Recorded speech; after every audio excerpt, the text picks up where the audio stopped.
యాత్రలో భాగంగా ప్రస్తుతం మనం గజపతి నగరం వచ్చాం. గజపతి రాజులు ఈ ప్రాంతాన్ని పాలించడం వలన దీన్ని గజపతి నగరం అని పిలుస్తారు. ముఖ్యంగా ఇక్కడ యువత ఉపాధి లేక వేరే ప్రాంతాలకు వలస వెళ్తున్నారా? త్రాగునీరు, సాగునీరు లేక ఈ ప్రాంతవాసులు ఎటువంటి ఇబ్బందులు పడుతున్నారు?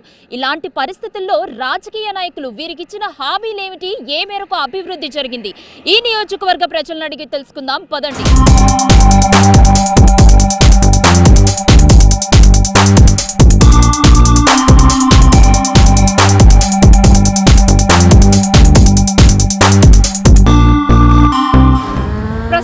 గజపతి నగరం నియోజకవర్గంలో ఉన్న మరుపల్లి గ్రామానికి వచ్చాము. ఇక్కడ కొంతమంది వృద్ధులు కూర్చుని చక్కగా ముచ్చట్లు చెప్పుకుంటున్నారు. నేను కూడా జాయిన్ అయిపోతాను వాళ్ళతో.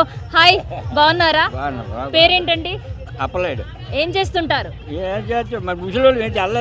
ఎంత ఉంటుంది నీ వయసు? 75. వీళ్ళందరూ నీ బ్యాచా, ఫ్రెండ్సా? అలాగే సరదాగా వస్తాం ఉంటాం. సార్ పేరేంటండి? మీ పేరు? తాత. ఏం పేరు? తాతయ్య నా పేరు. తాతయ్య పేరు. బాగుంది, చక్కగా పిలుచుకోవడానికి బాగుంటదిగా. అయితే ఎంత ఉంటుంది వయసు? నా 75 దాటుతుంది. ఏం చేస్తుంటారు మరి? ఏ పని ఎటు వెళ్తాం. ఏం చేస్తుంటారు? వ్యవసాయం చేస్తారు. ఎంత ఉంది పొలం? ఎక్కువే ఉన్నాయి. ఏం పండుతుంది? ఏం పండుతుంది అక్కడ? పోయింది. కూరగాయలు వేస్తానంట. ఏమేం కూరగాయలు పండుతున్నాయి? గండేసం, జొన్నేసం, కొత్తిమీర అన్ని. అది పండుతుందా? అది కూడా నష్టం వేసారా? మరి ఎందుకు పండట్లేదు? మరి నష్టం అంటున్నారేమి? ఊరికి ఎక్కడ వర్షాలు లేవండి. మరి వయసు పైబడింది కదా, మీకు పెన్షన్ ఇస్తుందా ప్రభుత్వము? వస్తుందా? ఎంత వస్తుంది? 2000 వస్తుంది. ఇది మొన్న అంత ముందు 1000 వస్తుంది. 1000 వచ్చిందా? మా పేరేంటి? నా పేరు సన్యాసమ్మ. సన్యాసమ్మ. ఏం చేస్తుంటావు? కూలి చేసుకుంటా. ఏడు చేస్తాను పని అప్పుడు కూలి చేసుకుంటా. పొలానికి వెళ్తావు కూలి పనులకి? కొండ కనబడదండి. కన్ను కనబడట్లేదా? ఆసుపత్రికి వెళ్ళావు మరి? వెళ్ళానంటే కెలికిసినారు కానీ పువ్వు తీయలేదు. అదేంటి, ఆపరేషన్ పడుతుందని చెప్పలేదా? చెప్పలేదండి. కెలికి కొగ్గిసినారు పువ్వు. అయ్యయ్యో, ఎంత నీ వయసు? ఎంత ఉండదు నాకు. ఏడు చదువుకుని చిన్నప్పుడు. పెన్షన్ వస్తుంది పోనీ నీకు? ఎంత వస్తుంది పెన్షన్? 2000.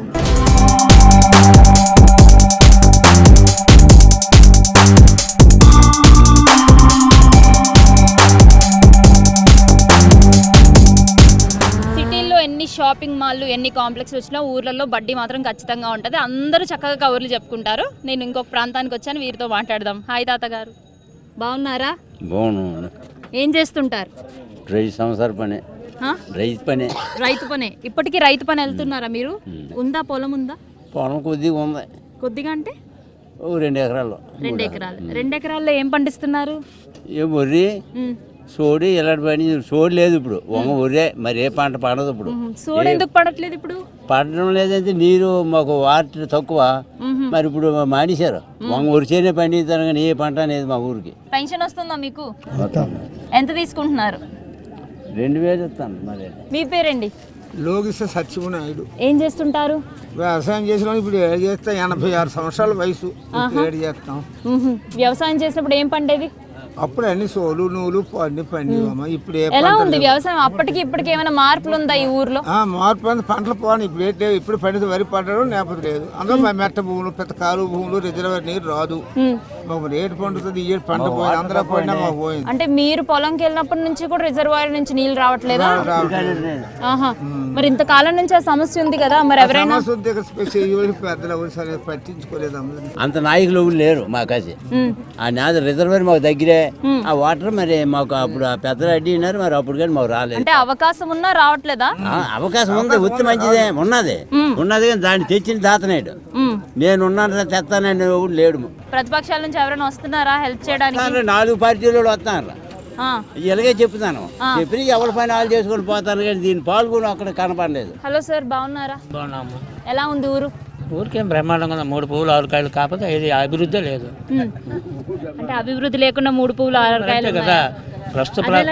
ప్రస్తుత సమాజంలో ఏంటంటే చెడిపోయిన ఊరు గొప్పగా ఉంటుంది. అభివృద్ధి అయిన ఊరు ఎప్పుడు ముందుకు రాదు.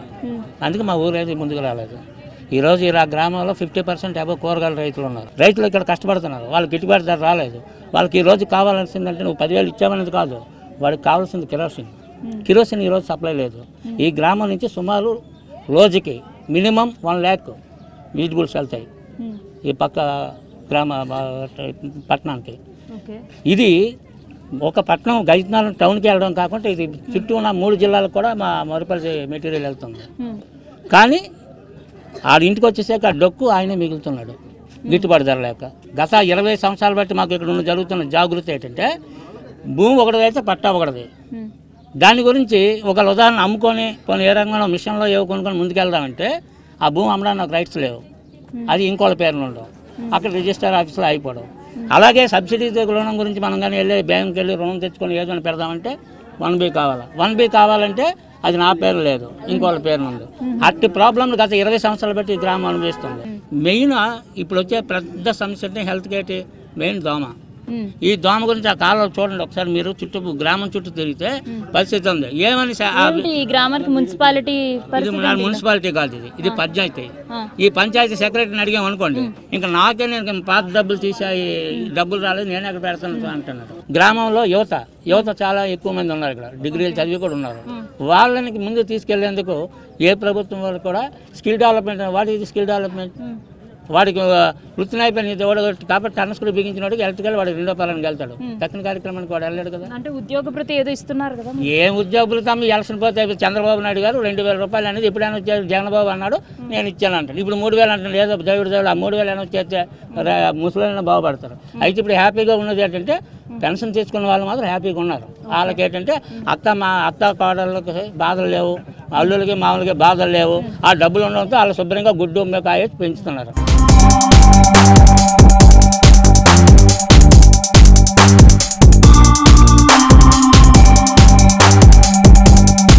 గజపతి నగరంలో ఉన్న గ్రంథాలయానికి వచ్చాను. చూద్దాం లోపల ఎవరెవరు వచ్చారు, ఏ బుక్స్ చదువుతున్నారు అని.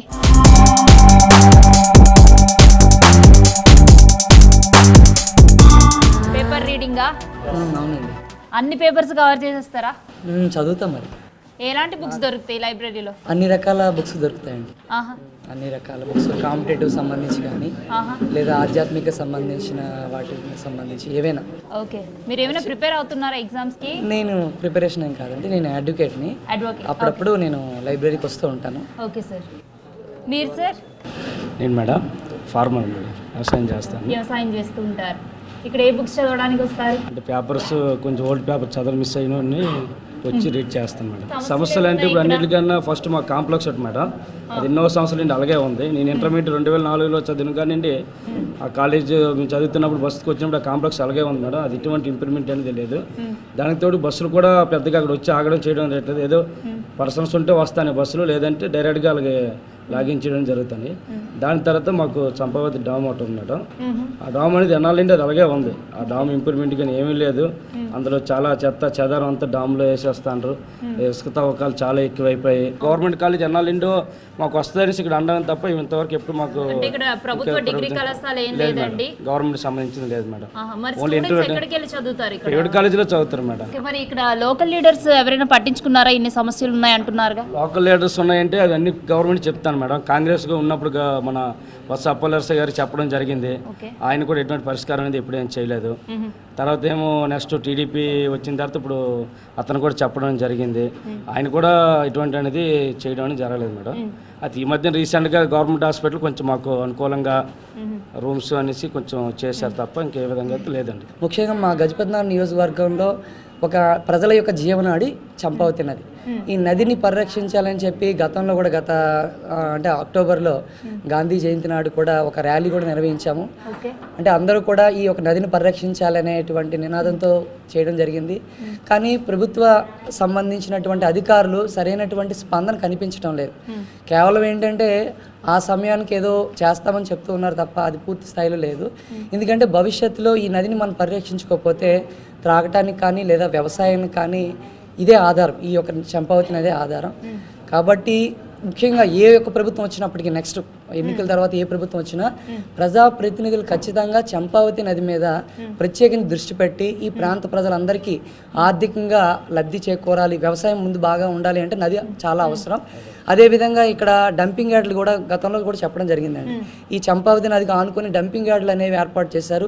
ఆ డంపింగ్ యార్డులో ఉన్న చెత్త చెదారం డైరెక్ట్ నదిలో వేయడం వల్ల చాలా రకాలైన సమస్యలు కూడా ఎదురవుతూ ఉన్నాయి. ఇన్ని సమస్యలు ఉన్నాయని చెప్తున్నారు కదా, మరి వేరే అంటే ప్రతిపక్ష నాయకులు ఎవరైనా వచ్చి మిగతా నాయకుల గురించి ఏంటంటే ప్రత్యేకంగా చెప్పాలి అంటే ప్రతిపక్షంగా ఉండేటువంటి అధికారులు వాళ్ళు కేవలం ఏంటంటే ఆ మీడియా వరకు చెప్పడం తప్ప దాన్ని ప్రజల్లోకి తెలియజేసి గట్టిగా పోరాటం చేసే పరిస్థితి లేదు.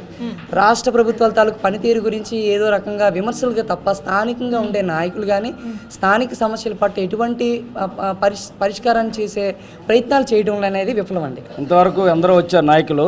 ఈ మధ్య రీసెంట్గా 8 months అవుతుంది పవన్ కళ్యాణ్ గారు కూడా గజపతినగర్లో సభ జరగడం జరిగింది. ఆయన సమక్షంలో ఈ కంప్లైంట్స్ అన్నీ మేము రాయడం ఇవ్వడం అని కూడా జరిగింది. ఆయన సమక్షంలో నేను కన్ఫర్మ్గా అవన్నీ చేస్తానని కూడా ఆయన చెప్పడం జరిగింది. అదేంటంటే చూడాలి ఈసారి ఎవరు చేస్తారా లేదా అనేది, అధికారంలోకి వచ్చిన పార్టీ మారుతుందా లేదనేది చోటి. వెంకటరమణ. ఏం చేస్తుంటారు సార్? వ్యాపారం. ఎక్కడ గజపతి నగరంలోనేనా? ఎలా నడుస్తుంది ఇక్కడ వ్యాపారం? ప్రస్తుతానికి పర్వాలేదు, బాగానే ఉంది. అగ్రికల్చర్ సైడ్ నుంచి మేము వ్యాపారం చేస్తున్నాం. అదేంటంటే ఇక్కడ మాకు వాటర్ సోర్సెస్ సంబంధించి రెయిన్ఫాల్ తప్ప మాకు వేరే ఆధారం లేదు. నియోజకవర్గానికి సంబంధించి మాకు చంపావతి నది అయితే ఉంది, కానీ చంపావతి నది మా ఊరు పక్కన ఉన్నప్పటికీ కూడా మా నియోజకవర్గానికి సంబంధించి 1 ఎకరానికి కూడా మాకు ఉపయోగపడుతుంది. ప్రధానంగా టౌన్లో ఏం సమస్యలు ఉన్నాయి సార్ గజపతి నగరానికి? గజపతి నగరానికి టౌన్లో సమస్యలు ఏంటంటమ్మా, ఈ డ్రైనేజ్ ప్రాబ్లం ఉంది. మెయిన్ డ్రైనేజ్ ప్రాబ్లం ఉంది. అంటే ఇంతకుముందు ఇది చిన్న పంచాయతీ అవ్వడం వల్ల ఇప్పుడు మేజర్ పంచాయతీ కొద్దిగా డెవలప్ అయింది, పెద్దదైంది. ఇప్పుడు చుట్టుపక్కల ఉన్నటువంటి గ్రామాలందరూ కూడా ఇక్కడ అన్ని సదుపాయాలు బాగున్నాయి కాబట్టి అందరూ ఇక్కడికి వచ్చి చేరడం, ఎంప్లాయీస్ అవన్నీ వ్యాపారస్తులు అందరూ కూడా ఇక్కడ రావడం, దానివల్ల కొద్దిగా ఎస్టాబ్లిషన్ అవ్వడం వల్ల కొంచెం డ్రైనేజ్ ప్రాబ్లం వచ్చింది, రోడ్ల ప్రాబ్లం వచ్చింది. ఇది గజపతి నగర నియోజకవర్గ ప్రస్తుత పరిస్థితి. పోల్ యాత్రలో మరో నియోజకవర్గంలో మళ్ళీ కలుద్దాం.